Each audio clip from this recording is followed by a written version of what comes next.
In Pursuit of Dragons, an elemental web tale. Written by Anne Renwick. Narrated by Anais Inara Chase. Chapter 1.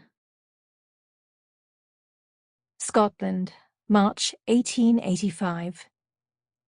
Natalia Zakharova Kinross, Lady of Kinlarig, knelt on the flagstone hearth, seeing to the task of shoveling out the cold, dead ashes of last night's fire.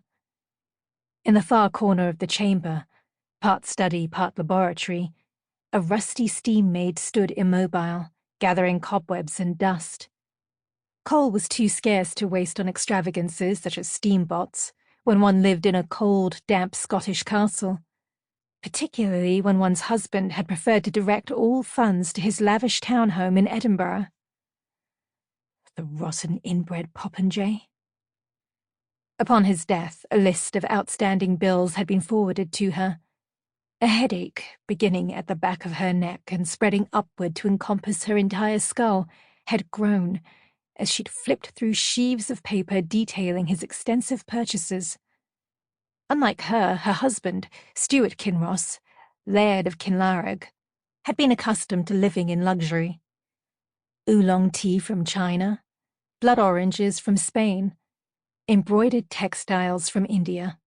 All indulgences he enjoyed because the Department of Cryptozoology had awarded her a generous stipend to conduct research into the therapeutic properties of dragon venom. But the funds were deposited in her husband's accounts, affording him complete and total control. The paltry amount he had allocated to his wife barely covered basic research and household expenses. Never mind she'd swallowed her pride and begged for more. Not once in 3 years had her absent husband deigned to visit his family's ancestral castle. Not until the Department of Cryptozoology declined to continue funding her research. With his lifestyle threatened, he returned with a sole purpose in mind. Frowning, Natalia sat back on her heels and studied the treasure trove heaped within the fireplace. A dragon that spent her days pillaging the countryside for items he could pawn, golden goblets, strands of lustrous pearls, or gemstone-studded tiaras, might have pleased him. Alas, the dragon collected nothing so grand. Quite simply, he had decided her dragon was worth more dead than alive. But to knowingly sell his wife's beloved pet to a lowlife like Rattail, a man who would butcher a rare and precious creature, selling the dragon's parts and pieces on the black market to the...